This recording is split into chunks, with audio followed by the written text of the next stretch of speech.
Change your self-talk, change your life. Did you know that you talk to yourself all day long? I'm not talking just about mental chatter, such as activities and chores that you need to remember throughout the day. That's a form of self-talk too, but I'm referring to the things you say to yourself on a regular basis, and more importantly, the tone in which you say them. When you make a mistake, what do you do and say? Do you put yourself down or call yourself derogatory names? If you see something you want, maybe a new car, new home, or maybe a designer purse, but you don't have the money to buy it right now, do you find yourself cursing your finances, making statements such as, "I'm always broke," or "I can't afford this"? When you talk to yourself, you are also talking to the universe, to the divine source within you, essentially commanding your higher self to fulfill the exact negative statement you're making. Listen to what Neville Goddard has to say about self-talk. Then I'll be back with steps you can take to reverse your self-talk and make real changes in your life. Talking to oneself is a habit everyone indulges in. We could no more stop talking to ourselves than we could stop eating and drinking. All that we can do is control the nature and the direction of our inner conversations. Most of us are totally unaware of the fact that our inner conversations are the causes of the circumstances of our life. We are told that as a man thinketh in his heart, so is he. But do we know that man's thinking follows the tracks laid down in his own inner conversations? To turn the tracks to which he is tied, in the direction in which he wants to go, he must put off his former conversation, which is called in the Bible the old man, and be renewed in the spirit of his mind. Speech is the image of mind. Therefore, to change his mind, he must first change his speech. By speech is meant those mental conversations we carry on with ourselves. The world is a magic circle of infinite possible mental transformations, for there are an infinite number of possible mental conversations. When man discovers the creative power of inner talking, he will realize his function and his mission in life. Then he can act to a purpose. Without such knowledge, he acts unconsciously. Everything is a manifestation of the mental conversations which go on in us without our being aware of them. But as civilized beings, we must become aware of them and act with a purpose. A man's mental conversations attracts his life. As long as there is no change in his inner talking, the personal history of the man remains the same. To attempt to change the world before we change our inner talking is to struggle against the very nature of things. Man can go round and round in the same circle of disappointments and misfortunes, not seeing them as caused by his own negative inner talking, but as caused by others. This may seem far-fetched, but it is a matter which lends itself to research and experiment. The formula the chemist illustrates is not more certainly provable than the formula of this science by which words are clothed in objective reality. One day a girl told me of her difficulties in working with her employer. She was convinced that he unjustly criticized and rejected her very best efforts. Upon hearing her story, I explained that if she thought him unfair, it was a sure sign that she herself was in need of a new conversation piece. There was no doubt but that she was mentally arguing with her employer, for others only echo that which we whisper to them in secret. She confessed that she argued with him mentally all day long. When she realized what she had been doing, she agreed to change her inner conversations with her employer. She imagined that he had congratulated her on her fine work, and that she, in turn, had thanked him for his praise and kindness. To her great delight, she soon discovered that her own attitude was the cause of all that befell her. The behavior of her employer reversed itself. It echoed, as it had always done, her mental conversations with him. I rarely see a person alone without wondering to what conversation piece is he tied. On what mysterious track is he walking? We must begin to take life consciously, for the solution of all problems lies just in this. The second man, the Lord from heaven in all of us, is trying to become self-conscious in the body, that he may be about his Father's business. What are his labors? To imitate his Father, to become master of the Word, master of his inner talking, that he may mold this world of ours into a likeness with the kingdom of love. The prophet said, "Be ye imitators of God as dear children." How would I imitate God? Well, we are told that God calls things that are not seen as though they were seen, and the unseen becomes seen. This is the way the girl called forth praise and kindness from her employer. She carried on an imaginary conversation with her employer from the premise that he had praised her work, and he did. Our inner conversations represent in various ways the world we live in. Our individual worlds are self-revelations of our own inner speech. We are told that every idle word that men shall speak, they shall give account thereof. For by their words they shall be justified, and by their words they shall be condemned. We abandon ourselves to negative inner talking, yet expect to retain command of life. Our present mental conversations do not recede into the past as man believes.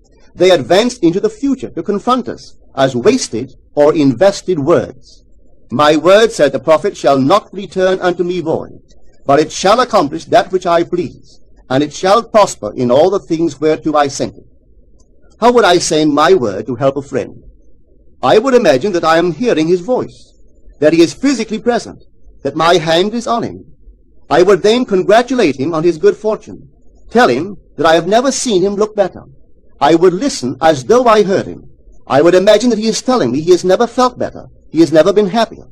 And I would know that in this loving, knowing communion with another, a communion populous with loving thoughts and feelings, that my word was sent, and it shall not return unto me void, but it shall prosper in the thing whereto I sent it.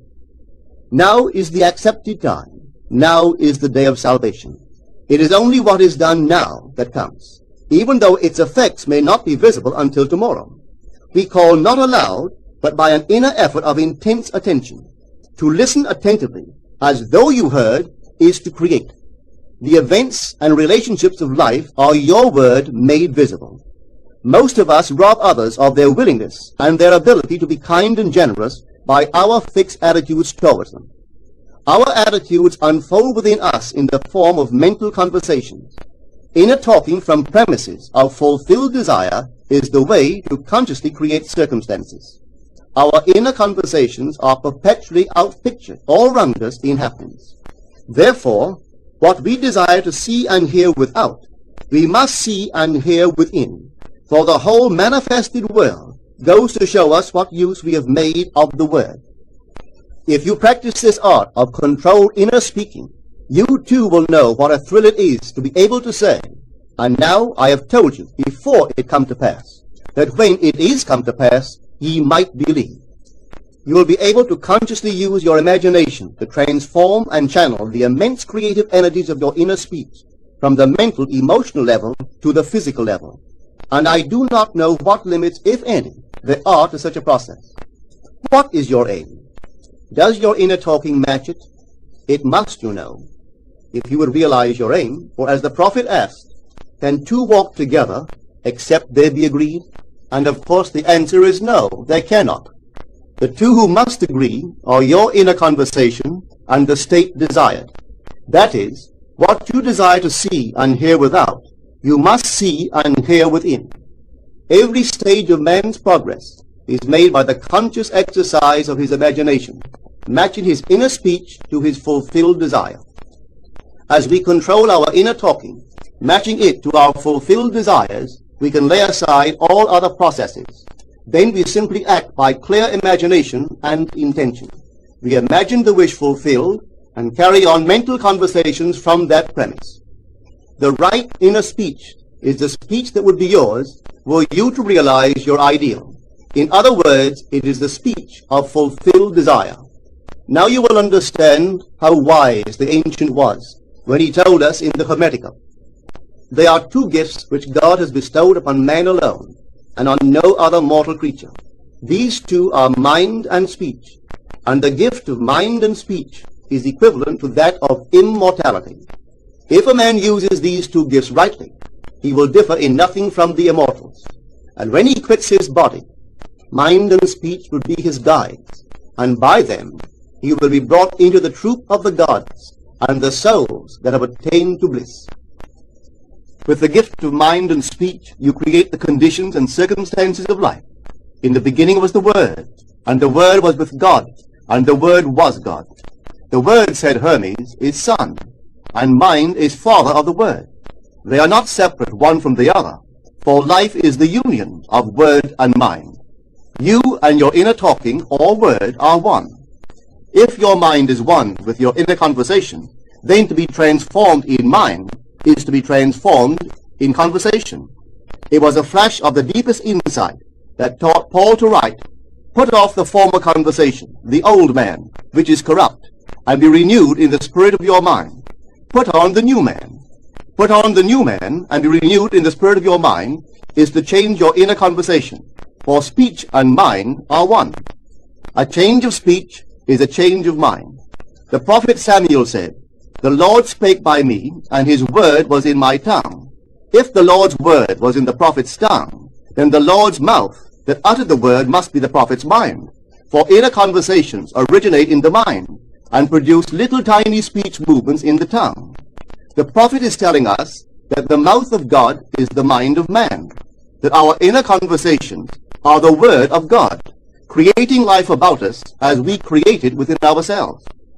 In the Bible you are told that the word is very near to you, in your mouth and in your heart, that you may do it. See, I have set before you this day life and good, death and evil, blessings and curses. Choose life. The conditions and circumstances of life are not created by some power external to yourself. They are the conditions which result from the exercise of your freedom of choice, your freedom to choose the ideas to which you will respond. Now is the accepted time. This is the day of salvation. Whatsoever things are of good report, think on these things. For your future will be formed by the word of God, which is your present inner talking. You create your future by your inner conversations. The worlds were framed by the word of God, that is, your inner talking. See yonder fields? The sesamum was sesamum, the corn was corn, the silence and the darkness knew. So is a man's fate born. For ends run true to origins.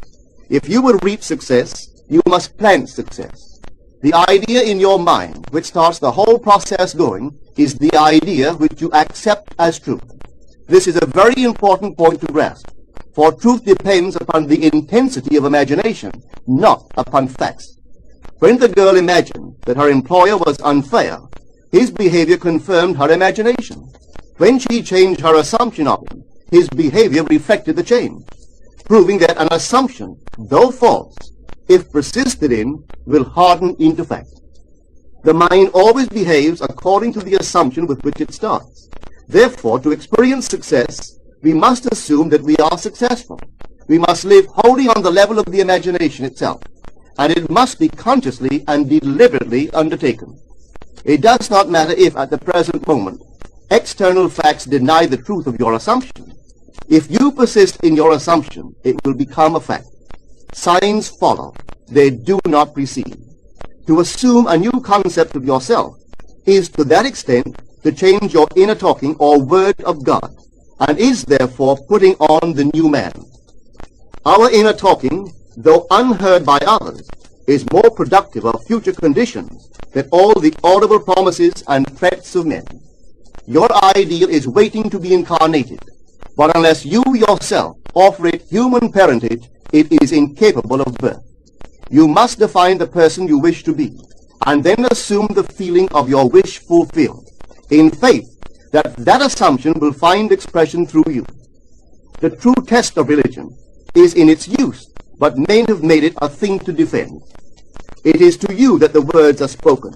Blessed is she that believed, for there shall be an accomplishment of those things which are spoken unto her from the Lord. Test it, try it.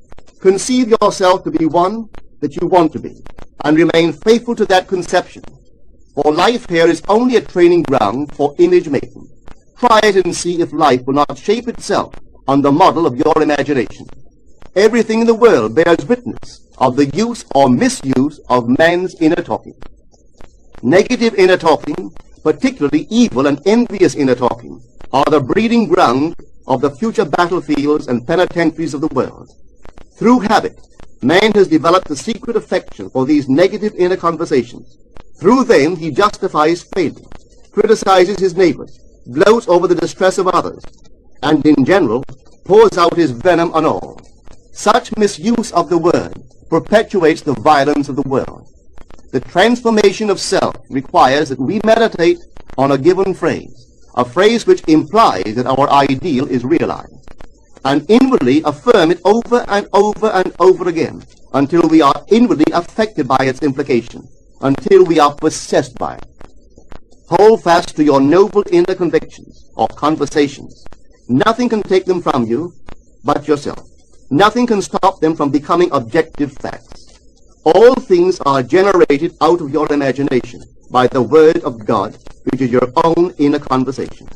And every imagination reaps its own words which it has inwardly spoken. The great secret of success is a controlled inner conversation from premises of fulfilled desire. The only price you pay for success is the giving up of your former conversation, which belongs to the old man, the unsuccessful man. The time is ripe for many of us to take conscious charge in creating heaven on earth. To consciously and voluntarily use our imagination to inwardly hear and say only that which is in harmony with our ideal is actively bringing heaven to earth. Every time we exercise our imagination lovingly on behalf of another, we are literally mediating God to that one. Always use your imagination masterfully, as a participant, not an onlooker. In using your imagination to transform energy from the mental, emotional level to the physical level, extend your senses. Look and imagine that you are seeing what you want to see, that you are hearing what you want to hear, and touching what you want to touch. Become intensely aware of doing so. Give your imaginary state all the tones and feeling of reality. Keep on doing so until you arouse within yourself the mood of accomplishment and the feeling of relief. This is the active, voluntary use of the imagination, as distinguished from the passive, involuntary acceptance of appearances. It is by this active, voluntary use of the imagination that the second man, the Lord from heaven, is awakened in man. Men call imagination a plaything, the dream faculty, but actually it is the very gateway of reality. Imagination is the way to the state desired. It is the truth of the state desired, and the life of that state desired. Could you realize this fully, then would you know that what you do in your imagination is the only important thing. Within the circle of our imagination, the whole drama of life is being enacted over and over again. Through the bold and active use of the imagination, we can stretch out our hand and touch a friend 10,000 miles away and bring health and wealth to the parched lips of his being. It is the way to everything in the world. How else could we function beyond our fleshly limitations? But imagination demands of us a fuller living of our dreams in the present. Through the portals of the present, the whole of time must pass. Imagine elsewhere as here, and then as now. Try it and see. You can always tell if you have succeeded in making the future dream a present fact by observing your inner talking. If you are inwardly saying what you would audibly say, were you physically present and physically moving about in that place, then you have succeeded.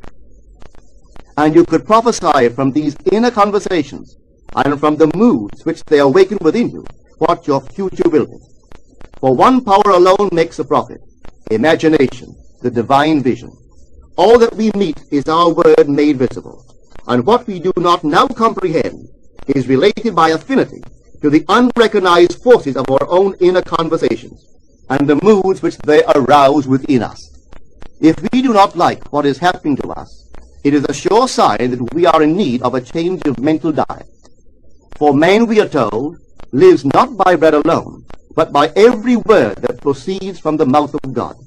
And having discovered the mouth of God to be the mind of man, a mind which lives on words or inner talking, we should feed into our minds only loving, noble thoughts.